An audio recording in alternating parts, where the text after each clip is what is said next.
Here we go. All right, back again. And we just saw the example of the squirrel falling out of a tree. Maybe he got into some fermented berries or something and couldn't maintain his balance. But anyway, we can move on to spherical objects falling in a fluid medium. In this case, we're talking small objects. So like, objects like the size of maybe a grain of sand or even smaller.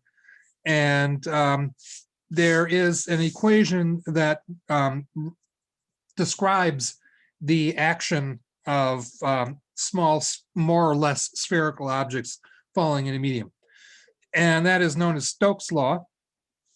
And it goes that Fs, where Fs is the Stokes drag on an object, is equal to 6 pi r eta v. So what does all this stuff mean? Well, 6 is a number, so hopefully that's familiar. Pi is just, the number 3.14159, so on, so on, and so on.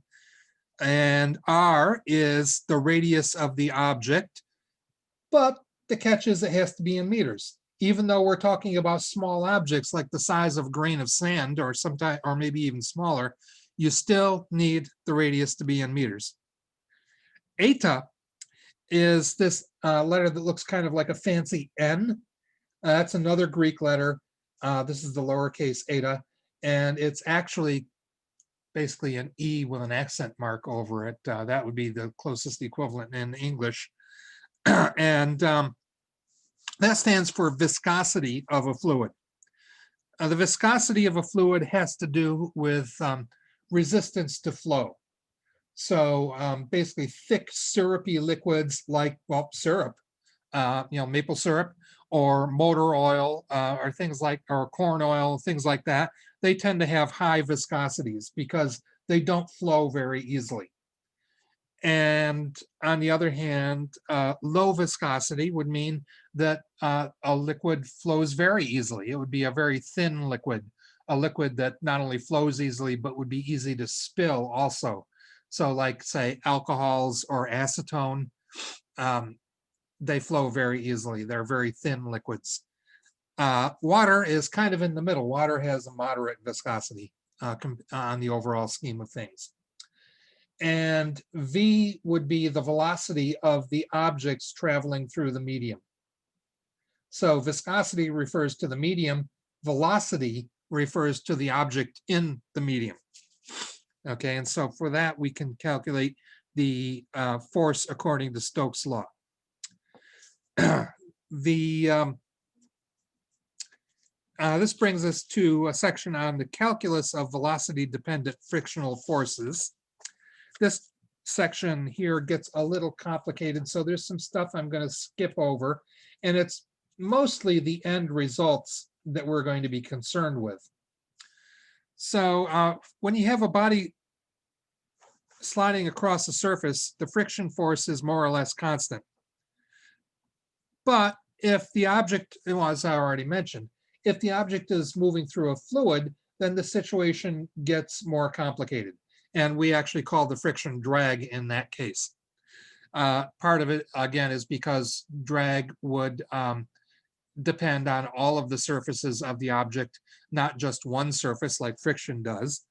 And also because drag is related to the velocity. And friction, for the most part, at least to a reasonable approximation, is not related to velocity. So in straight line motion at moderate speeds, that is, something that's not like moving at the speed of light, but at more moderate speeds, we can say that the basically the frictional force is equal to negative B times the velocity. And B is a constant that depends on the size and shape of the object that's trying to move in the fluid and also on the properties of the fluid. So B is a fairly complicated term. Okay, so it's got a lot of things that go into it. What that equation implies is that it can be applied to, whoops, many situations. That equation above could be applied to something like a boat moving through water, or say small objects moving slowly in a liquid, or maybe an object falling through a liquid. And in fact, that's the example that we've got here, an object falling slowly through a liquid. In this case, for the sake of simplicity, we're going to consider downward to be the positive direction and upward to be negative, because the object is falling. And we can draw a little diagram of it. The dot is basically the object, and you have weight, which is a downward force, and you also have velocity going downward, and you have BV pulling it back upwards, the BV being the force of drag. Yeah. And if we take a look at Newton's law in the vertical or y direction, we see that the net force in the y direction should be equal to the mass times the acceleration in the y direction. The net force in the y direction would be the weight, which is mg, minus the drag force, which is bv, and mass times acceleration would be written as mass times dv dt. And that is because acceleration is the derivative of velocity with respect to time. That's what dv dt means. And we see over here, as the velocity increases, the frictional force, that's bv, increases until it's equal to the weight. And at that point, the net force is zero, because, you know, mg minus bv. If bv is the same as mg, then mg minus bv would be zero. And if the net force is zero, that would mean that the acceleration is zero, and velocity would be equal to terminal velocity. In other words, it's not going to change anymore. So we can take a look at that situation. What if the velocity is terminal velocity? So mg minus bv sub t, that is weight minus the drag force at terminal velocity, that would be equal to zero, because mg and bv sub t are the same. So something minus itself is zero. That would mean solving this equation, if we want the terminal velocity, that would be equal to mg over b. And you can then start integrating stuff. Mg minus bv, the integral of that should be equal to m times dv over dt. And then we get into some kind of hairy calculus. And what we end up with is that, assuming that y is zero, that is the position in the y direction is zero, and we're dealing with time zero, then the position at any time would be equal to y, that is the y position, or sorry, this was for the integral. The y position at any given time would be equal to mg over b times time, plus m squared g over b squared times e, that is the base of the natural logarithm system, raised to the power of negative bt over m minus 1. That's a fairly complicated equation, but if you have all of these numbers, you can just put them in. And to get e, if you're wondering what that is, all you have to do is go to your calculator and hit inverse natural log. And in fact, you'll notice written in blue in this case, right above the button, that's what you get if you push the second button. Notice what it says there, e to the x power. So inverse natural log. And if you then enter 1 and hit enter or equals, you'll have the numerical value for e. which is 2.718, blah, blah, blah, blah, blah. And like pi, that goes on and on and on. And that number just happens to be the base of the natural log system, just like 10 is the base of the regular log system. So you see, if you take second and then hit log, you get 10 raised to a power. If you add one, if you make it the first power and hit equals, you get 10. It works the same way with natural logs and e. Okay, so you can just get e, raise it to that power minus 1, and that will give you the position of the object in terms of y at any given moment. So if you know the time there and time there, you can actually find the position of the object.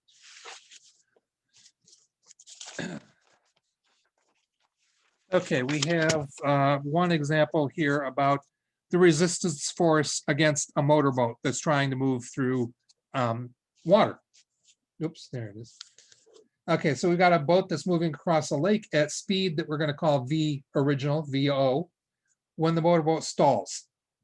And we're assuming here that it's basically it's out of gas and it can't be restarted. The boat, of course, starts slowing down due to drag from the water, or friction, if you want to call it that. And the force of drag or friction on the boat is negative BV. So the question here was, what are the position of the boat and its speed as functions of time after the engine quits? And then for part B, we're going to come back and let's see, if the boat slows from 4 to 1 meters per second over the space of 10 seconds, how far can it travel before stopping? Okay, so for part A, without the engine, drag or friction is the only horizontal force on the boat. We're assuming there's no wind or anything like that. So force equals MA, as usual. MA is the same as M dV dt, because again, acceleration is the derivative of velocity with respect to time. And since drag is the only force in the x direction, that would be equal to negative BV.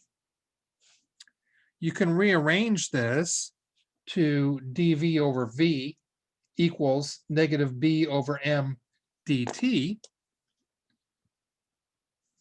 in preparation for doing some more integration. And so what we can do is integrate then between t equals 0, that is when the velocity is V sub O or VO, and time t, that is some time other than 0, at which the velocity will be V. So if we're going to integrate dV prime over V prime, these variables with the little hash mark after them, or sorry, the little like apostrophe after them, are called dummy variables that you can use to represent something else. And we're just going to kind of throw those in here. Integrating from V down to 0, or in other words, V sub 0 of dV over V, that should be equal to negative B over M times the integral from t to 0, that is t0, of dt prime. So let's see, the dv over v is equivalent to 1 over v times dv. So the integral of that equals, again, negative b over m times t minus 0. And the integral of 1 over v dv is the natural log of v over v original. And that is equal to negative b over m times t. Okay, and we know that the natural log system works in a way that's analogous to the regular logarithm system, only the base of the natural log system is e instead of 10. So if the natural log of something is x, then e to the x power would be that something. Just as, say, in comparison, if the log of a equals 2,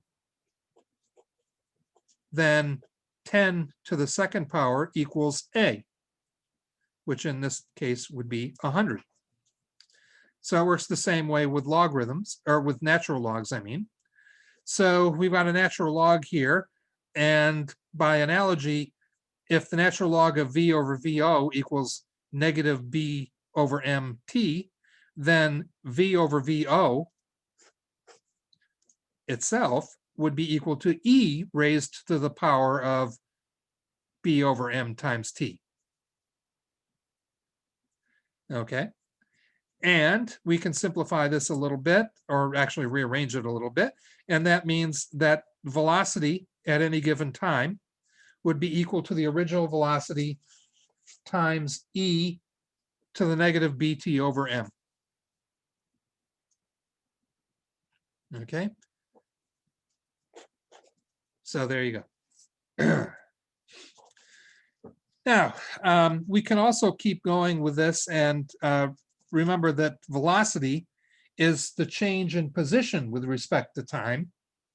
Or in other words, velocity is the derivative of x for position with respect to time. So velocity is dx dt. And so that means that dx dt would also be equal to v original times e over raised to the negative bt over m power. And rearranging this a little bit, you could say, okay, that means that dx would be equal to v original times e raised to that power times dt if the initial position is 0. And then you can integrate that expression. V original is a constant, so that comes out of the integration. And you would have the integral of, dx from x down to 0 would be equal to v original times the integral from t to 0 of e to the negative bt over m dt.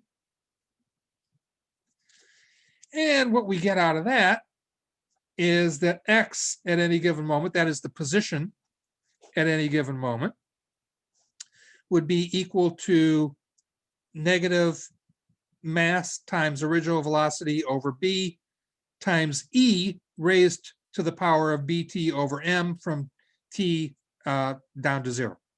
And when you work that out, that turns out to be m times the original velocity over b times 1 minus e to the negative bt over m power. And that is the equation that is useful.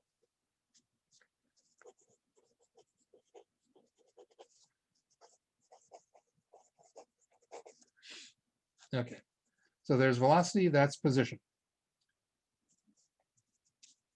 As time increases, you can look at the part of the equation that involves time for position, which is the e to the negative bt over m. And as time increases, since the power is negative, e raised to that power would approach 0.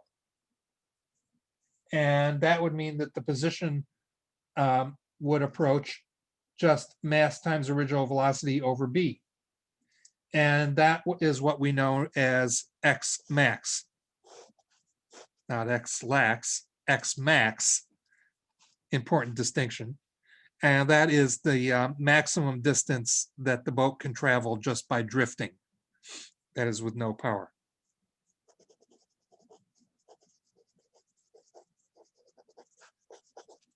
Okay, and that should be a general equation for problems like this, not just applying to this example.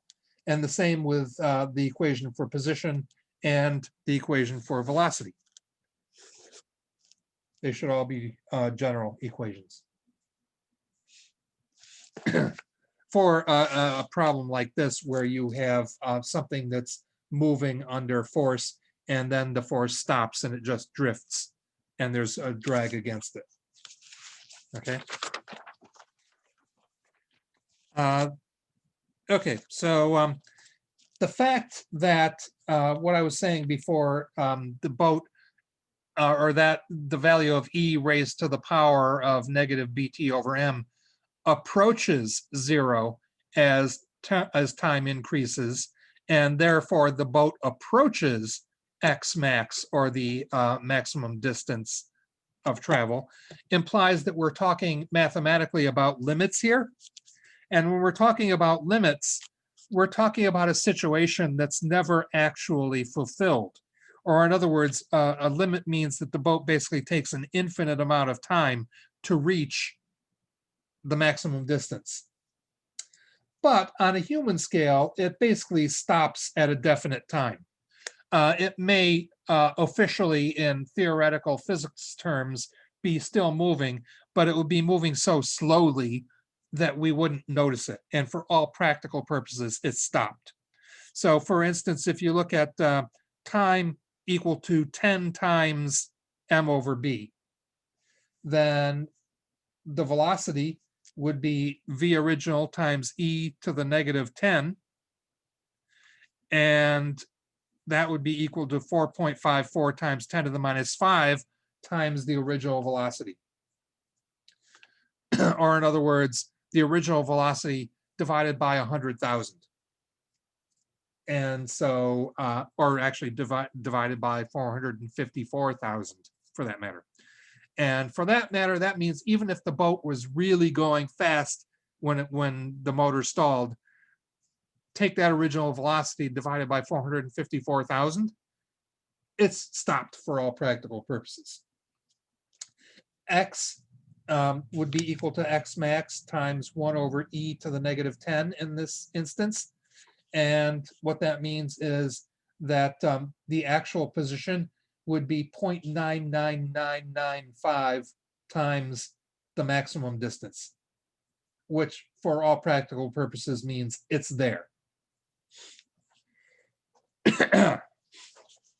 All right, for part B, if the original velocity was 4 meters per second and the final velocity is 1 meter per second, then the velocity is going to be, according to our equations, it's going to be v original times e to the negative bt over m.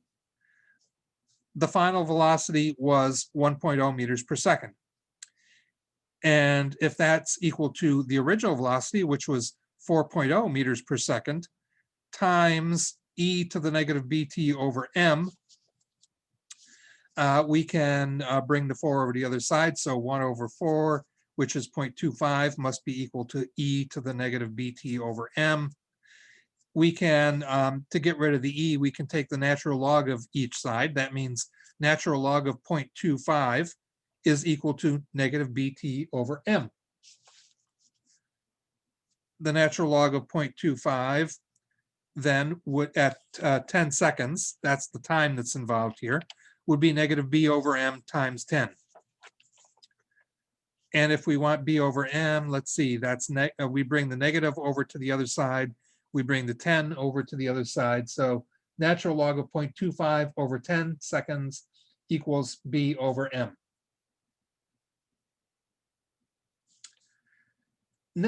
As it turns out, the negative log of 0.25 is the same as the positive log of 4. So that's why I switched from negative ln 0.25 to just ln 4. But you didn't have to. You could have left it the way it was, and it should come out all right. That divided by 10 equals b over m. Natural log of 4 or the negative natural log of 0.25, either way, is 1.386. Divide that by 10 seconds. You get basically 0.1386, which I've shortened to 0.139 because of significant figures, and that equals b over m. The limiting position, as we've already seen, is x max, which is equal to m times v original over b. Notice that what this basically amounts to is m over b times V original. What we found here just in the last step was B over M. So M over B would be 1 over 0.139. Okay, and so we take the original velocity, which was 4 meters per second, and divide by 0.139. And we get 28.8 meters. That's the limiting position. That's the maximum distance the boat could travel just by drifting. Okay, and this is just another way of doing it. And you notice you end up with the same answer.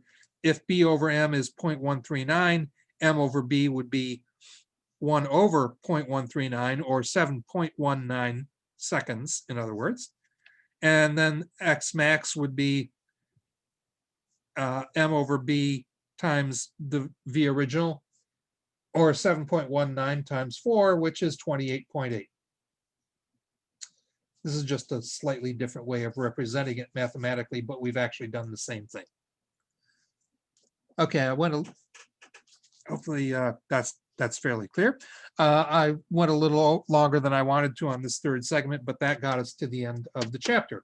So next time, I guess we can start the next chapter.